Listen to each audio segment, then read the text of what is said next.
Hello everyone. तो हम अपना नेक्स्ट टॉपिक कंटिन्यू करते हैं। चैप्टर 2 हम पढ़ रहे थे, क्लास 6 एनसीईआरटी का, continents. Continents are visible on the map of oceans. How many can you count? The answer is not so simple, as they can be counted in several ways. Depending on our choice, we may list any number of continents between 4 and 7. ठीक है? Here is why. North America and South America are generally considered to be two continents. North America और South America को अलग अलग दो continents को consider किया जाता है। अलग अलग दो कॉन्टिनेंट हमें कंसिडर करते हैं। But if seen as a single land mass they can also भी कंसिडर्ड एज वन। लेकिन सिंगल लैंड मास की तरह देखा जाए तो उसको एक भी कंसिडर किया जा सकता है। नेक्स्ट पढ़ते हैं। Europe and Asia generally considered as, Europe और एशिया को अलग अलग दो कॉन्टिनेंट कंसिडर किया जाता है। Although the map makes it clear that they form a single land mass. लेकिन मैप में देखते हैं कि वो एक सिंगल लैंड मास बनाता है। For historical and cultural reasons Europe's evolution has been very different from Asia. Europe का जो एवोल्यूशन है वो एशिया से डिफरेंट रहा है। Which is why they can be seen as two, इसलिए उनको दो कॉन्टिनेंट कंसिडर किया जाता है। Okay, next, geologist however often regard them as single continent Eurasia. Geologist जो होते हैं वो यूरेशिया इसको कंसिडर करते हैं, यूरोप प्लस एशिया। अगर आप जियोलॉजिस्ट जानो तो जियोलॉजिस्ट बेसिकली ये साइंटिस्ट होते हैं, बेसिकली जो स्टडी करते हैं, जियोलॉजी पढ़ते हैं, they study geology. Okay, logy is study and geo is earth के बारे में या प्लैनेट के सॉलिड फीचर्स के बारे में, जैसे सॉइल, रॉक्स, मिनरल्स, इसको जो स्टडी करते हैं उनको जियोलॉजिस्ट कहते हैं। नेक्स्ट आगे चलते हैं। Africa and Eurasia are generally regarded as two continents. Africa और यूरेशिया ये अलग अलग कॉन्टिनेंट्स हैं, पर कभी कभी इनको समटाइम्स एज वन इसको कंसिडर किया जाता है। तो अगर हम समराइज़ करें तो 4 कॉन्टिनेंट्स हमने देखे यहाँ पे। Counts of continent alphabetical order, ठीक है। Africa, Eurasia, America, Australia, Antarctica and Australia. America में नॉर्थ अमेरिका और साउथ अमेरिका। यूरेशिया में क्या है, ये यूरोप प्लस एशिया, ठीक है। अंटार्कटिका। 5 कॉन्टिनेंट्स अगर हम देखें तो अफ्रीका हुआ, अमेरिका हुआ, इसमें north America, South America, Antarctica हुआ और ऑस्ट्रेलिया हुआ, यूरेशिया। 6 कॉन्टिनेंट्स तो कैसे, Africa, Antarctica, Australia, Eurasia, north America और साउथ अमेरिका को अलग अलग हमने कर दिया। और 7 कॉन्टिनेंट्स कैसे हुआ है, Africa, Antarctica, Asia, Australia, Europe और हमने यूरेशिया, जैसे यहाँ पे यूरेशिया था, यहाँ पे एशिया और यूरोप को दोनों को अलग अलग कर दिया, north America, South America. In practice the last list of 7 continents is one of the most widely adopted use. इसको सबसे ज़्यादा कंसिडर किया जाता है और अडॉप्ट किया गया है। नेक्स्ट आगे बढ़ते हैं। डोंट मिस आउट में क्या दिया हुआ है, you may have seen the 5 Olympic rings. आपने 5 ओलंपिक रिंग्स देखी होंगी। One of the symbol of Olympic games. ये सिंबल किसका है, ओलंपिक गेम्स का। They symbolize the gathering of sports people from all over the world. ये क्या symbolize करता है कि जो गैदरिंग है स्पोर्ट्स पीपल की अलग अलग वर्ल्ड के अलग अलग हिस्सों से, ऑल ओवर द वर्ल्ड से, उसको ये सिम्बलाइज करता है।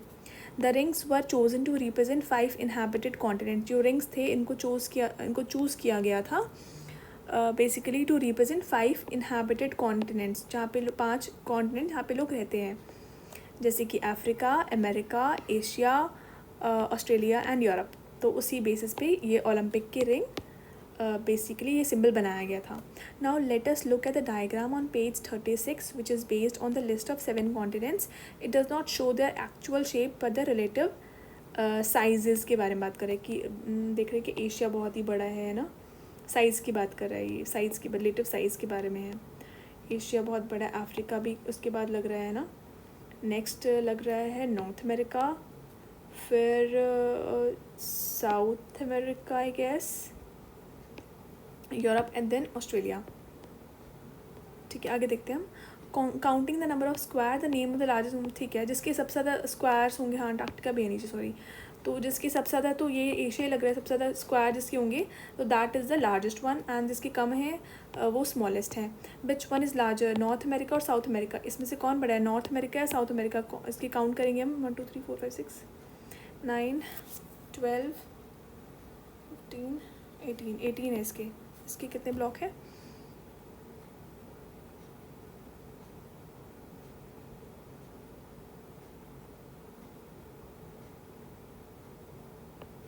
एक 17 है ये ना, 17 है, तो ये बड़ा हुआ साउथ अमेरिका। हाँ, साउथ अमेरिका इस ये से नॉर्थ अमेरिका से बड़ा है, ठीक है। ऐसे आप काउंट कर लीजिएगा और देख लीजिएगा उसी के अकॉर्डिंग साइज़ वो लार्जर है या स्मॉलर है। और अंटार्कटिका और ऑस्ट्रेलिया में पूछ रहे हैं तो फिर कौन सा हुआ अंटार्कटिका ऑस्ट्रेलिया में? 1 1 2 3 4 5 6 7 8 9 10 11 12 13, ये 13 है। 1 2 3 4 6 7 8, तो 8 तो ऑब्वियसली अंटार्कटिका बड़ा कॉन्टिनेंट है एज़ कम्पेयर टू ऑस्ट्रेलिया। तो आप ऐसे काउंट करके देख लीजिएगा। Recolour the diagram by having a single colour for Europe and Asia and rename the result as Eurasia, ठीक है। ओके, आप ये लिस्ट बना लीजिएगा स्मॉलेस्ट से लार्जेस्ट तक कॉन्टिनेंट को, ठीक है। आगे आगे चलते आइलैंड्स के बारे में पढ़ते हैं। आइलैंड्स क्या होते हैं? हाँ, if you have carefully observed the two maps earlier in this chapter, you may have noticed that the continents do not include all landmass. Continents में सारा landmass नहीं include होता है. Some smaller piece of land are left out. Some smaller pieces of land are left out, surrounded by water on all sides. They are called islands. Islands क्या होते हैं? Pieces of land which are surrounded by waters on all sides. जैसे हम ये पढ़ते हैं, ये ऐसे श्रीलंका टाइप है ना, पूरा साइड में क्या है? पूरा वाटर ही वाटर है, तो this will be an island. Island वो होता है एक piece of land which is surrounded by water on all, this is all water, ये सब वाटर है, बीच में ये पीस ऑफ लैंड है, तो this is island. Okay, continents are also surrounded by water but because they are so large they are not considered islands. तो obviously continent भी होते ही है कि surrounded by water. जैसे ऑस्ट्रेलिया है तो ऑस्ट्रेलिया इज अ कॉन्टिनेंट. अगर Australia का मैप हम बनाने की कोशिश करें तो ऐसे कुछ होता है ऑस्ट्रेलिया. ये ऑस्ट्रेलिया है. ऑस्ट्रेलिया के सराउंडिंग में भी वाटर ही है. यहाँ पे इधर साइड इंडियन ओशन है, इधर भी यहाँ पे भी है छोटा सा तस्मानिया सी होता है यहाँ पे एक, है ना. और इधर भी पानी है, पानी पानी इधर ही है, वाटर सब जगह वाटर ही है. यहाँ पे एक तिमोर सी है यहाँ पे, आप एक बार देख लीजिएगा मैप में, वर्ल्ड मैप में. तो वैसे, लेकिन इसको हम आइलैंड नहीं कंसिडर करेंगे बिकॉज यहाँ पे लिखा है कि continents are also surrounded by water but because they are so large, क्योंकि वो इतने बड़े होते हैं. Australia is a very very big continent. They are not considered island, they are not considered island. Next, there are lakhs of islands on the planet of very different size. हमारे planet पे lakhs of islands हैं और ये अलग अलग sizes के भी है. नेक्स्ट आगे पढ़ते हैं. Greenland is the largest island in the world. अगर पूछे कि सबसे बड़ा लार्जेस्ट आइलैंड कौन सा है, तो that answer will be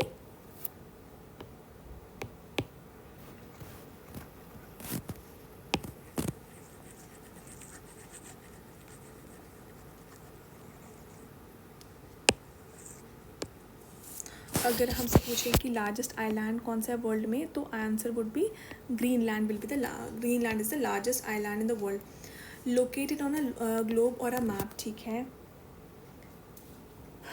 okay. आप ग्रीनलैंड में मैप में देख लीजिएगा. ग्रीनलैंड ना इधर ये यूएस से, इधर कनाडा होता है ना, नॉर्थ अमेरिका, यहाँ पे कनाडा होता है, यहाँ पे कनाडा है, नीचे नॉर्थ अमेरिका है, सॉरी ये पूरा नॉर्थ अमेरिका है, यहाँ पे यूएसए है. हाँ जी, इधर मेक्सिको. ठीक है, ऐसे आप वर्ल्ड मैप एक बार देख लीजिएगा. और इधर साइड में इधर होता है ग्रीनलैंड ना, यहाँ पे ग्रीनलैंड है. इधर बीच में इधर अटलांटिक ओशन होता है. आप प्लीज़ एक बार वर्ल्ड मैप एक बार आप देख लीजिए. यहाँ पे नॉर्थ अटलांटिक ओशन, नीचे साउथ अटलांटिक ओशन. ठीक है, एक बार आप देख लीजिएगा. हाँ, तो ग्रीनलैंड की हम बात कर रहे हैं कि Greenland is the largest island. Greenland क्या है? लार्जेस्ट आइलैंड है वर्ल्ड में. हाँ, लोकेटेड ऑन अ ग्लोब और मैप. आप एक बार ग्लोब और मैप में आप लोकेट कर लीजिएगा. You would have to add the areas of the 10 largest states of India to reach it size. मतलब इतना बड़ा है कि 10 लार्जेस्ट स्टेट्स इंडिया की को मिला के उसके साइज़ के बराबर है. India has more than 1300 small island. India के पास 1300 स्मॉल लैंड से भी ज़्यादा है. Those include 2 major groups, Andaman and Nicobar islands, जो कि काफ़ी बड़े हैं, और in the Bay of Bengal में है. 2 मेजर ग्रुप्स कौन कौन से हैं? अंडमान निकोबार और लक्षद्वीप आइलैंड, जो कि अरेबियन सी में है. तो है ना, इंडिया में देखा हमने. आप सब ने एक बार मैप देख लेना ज़रूर. इंडिया का मैप अगर मैं बनाने की कोशिश करूँ, ठीक ऐसे से है तो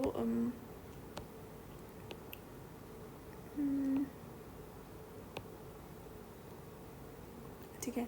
हाँ, तो यहाँ पर अरेबियन सी है।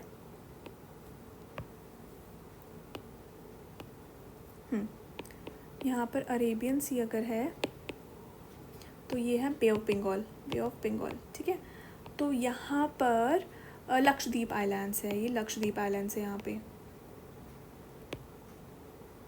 लक्षद्वीप आइलैंड्स। और यहाँ पर क्या है, Andaman and Nicobar islands, Andaman and Nicobar islands. ठीक है, तो यहाँ पे मैंने इसलिए ये बनाया है कि इंडिया के पास जो टू मेजर ग्रुप्स है वो यही है, Andaman and Nicobar islands Bay of Bengal में और लक्षद्वीप आइलैंड्स अरेबियन सी में। नेक्स्ट आगे पढ़ते हैं। Since 1981 Indian Antarctica programme has been exploring Antarctica, a continent with a very cold climate and harsh environment. तो अंटार्कटिका वहाँ पर है साउथ पोल के पास, तो वहाँ पर साउथ पोल पे तो वहाँ का जो कॉन्टिनेंट है वहाँ पे टेम्परेचर कैसे है, बहुत ही ज़्यादा कोल्ड क्लाइमेट है और हार्श इन्वायरमेंट है। See the white expanse at the bottom, आप एक बार देख लीजिएगा, वहाँ पे पूरा मोस्टली आइसी होती है। वर्ल्ड मैप पे आप ग्लोब में आप देखिए ज़रूर। इन 1983 में India establish its first scientific base station there. 1983 में इंडिया ने पहला साइंटिफिक बेस स्टेशन इस्टेब्लिश किया जिसको कहते हैं दक्षिण गंगोत्री। 2 मोर बेसिस वर इस्टेब्लिश लेटर, उसके बाद और 2 बेसिस इस्टेब्लिश हुए। तो दक्षिण गंगोत्री इंडिया ने 1983 में इस्टेब्लिश किया था। About 40 teams of Indian scientists have conducted research in this faraway region, especially on the evolution of climate and environment. The settlement where the scientists live has library and even a post office. जहाँ पे settlement है वहाँ पे scientist जहाँ पे रहते हैं वहाँ पे library भी और even a post office भी है। चलिए आगे चलते हैं। Ocean and life, oceans and life के बारे में टॉपिक है हमारा। Oceans and continents are vital part of the environment and affect most aspects of our lives. Even if we do not notice it, we have mentioned that oceans send rain to the continents. This is part of the Earth's water cycle, which you will further study in science. Without oceans, for instance, there would be no rainfall. अगर oceans ही नहीं होंगे तो there would be no, कोई बारिश नहीं है। The earth would be a desert. Moreover, more than half of the world's oxygen is produced more than half of the world's oxygen जो है they are produced by the ocean's flora, which is why they are called a planet's lungs. ठीक है, कि इतना oxygen produce करता है world का ocean का फ्लोरा कि इसको प्लानट के लंग्स कहते हैं। The ocean therefore play a crucial role in regulating the climate and sustaining the life on Earth. Oceans have deeply impacted humanity in many other ways. From early times, people have used oceans and seas to migrate to other regions, to trade in all kinds of goods, to conduct military campaigns, and as a source of food through fish fishing. Oceans have also nourished the cultures of coastal people all over the world. Almost all of them have tales and legends about the sea gods and goddesses, sea monsters and treasures from the sea. The ocean's dangers but also their blessings. हाँ, मैं एक बार यहाँ पे explain कर देती हूँ कि oceans they play a very important role, crucial role, climate को मेंटेन रेगुलेट करते हैं और सस्टेन करते हैं लाइफ को अर्थ पे। ओशंस ने बहुत ज़्यादा इम्पैक्ट किया ह्यूमैनिटी को बहुत सारी तरीके से। अर्ली टाइम से लोगों ने ओशंस और सीज़ को यूज़ किया है टू माइग्रेट करने के लिए, to trade in all kinds of trade करने के लिए, हर तरीके के गुड्स को, मिलिट्री कैंपेन्स को कंडक्ट करने के लिए, and as a source of food through fishing. ठीक है, oceans have also nourished the cultures of coastal people all over the world. Almost all of them have tales and legends about the sea gods and goddesses, sea monsters and treasures from the sea. The oceans are dangers but also their blessings. ठीक है, आगे चलते हैं। Don't miss out में हम क्या पढ़ते हैं। United Nations has designated June 8 as World Oceans Day. United Nation ने क्या डेजिग्नेट किया है, जून को World Oceans Day, to remind us all of the major role of the ocean plays in everyday life. It serves as a lungs of our planet, a major source of food and medicine and a crucial part of the biosphere. Scientific studies have shown how the oceans are polluted by human activity. We throw several million tons of plastic waste into the oceans every year, choking marine life. There are several other forms of pollution. As a result, the marine environment is under threat. Overfishing, excessive fishing, overfishing बहुत ज़्यादा fishing कर रहे हैं ना, is another cause for decline of marine life. It is our collective responsibility. हमारी collective responsibility है कि हमें oceans को protect करना है future के लिए, future of the planet and humanity के लिए. Next है, before we move on, the earth's surface has vast water bodies called oceans and large land masses called continents. जो earth का surface है, बहुत सारी उसके बहुत वाटर बॉडीज़ है, उसको ओशंस कहते हैं. जो वास्ट वाटर बॉडी है उसको ओशंस कहते हैं, और लार्ज लैंड मास जिसको हम कॉन्टिनेंट कहते हैं. ओशंस जो है दे आर इंटरकनेक्टेड. कॉन्टिनेंट्स में be counted in various way. The most common count is 7. Most common जो काउंट है कॉन्टिनेंट का 7 हमने पढ़ा ना ऊपर. North America, South America, Asia, Europe, Africa, Antarctica, Australia ना.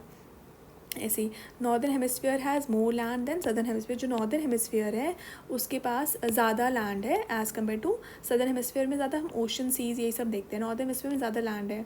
अगर यहाँ पे वर्ल्ड मैप, यहाँ पे हमने देखा था ना वर्ल्ड मैप ऊपर, हाँ, तो देखिए यहाँ पे कितना कितना लैंड है. यहाँ पर नॉर्थ अमेरिका सारा उतना कितना सारा है. यहाँ पे कितना कम एरिया है, बाकी तो सारा वाटर ही है ना, ओशन ही है यहाँ पे सारा. तो यही बता, लाइन में यही था कि ऊपर जो है नॉर्थ हेमिस्फीयर, जो नॉर्दर्न हेमिस्फीयर है इक्वेटर के ऊपर, हाँ ये नॉर्दर्न हेमिस्फीयर है, नीचे सदर्न हेमिस्फीयर है. तो नॉर्दर्न हेमिस्फीयर में ज़्यादा लैंड है. नेक्स्ट हम कहाँ पर है,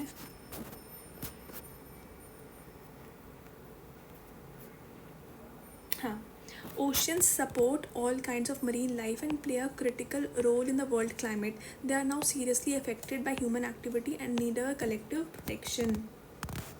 ठीक है, ये आप एक स्कूल में आप देख लीजिएगा. ओके, तो we are done with this chapter. हम नेक्स्ट वीडियो में नेक्स्ट चैप्टर को कंटिन्यू करते हैं.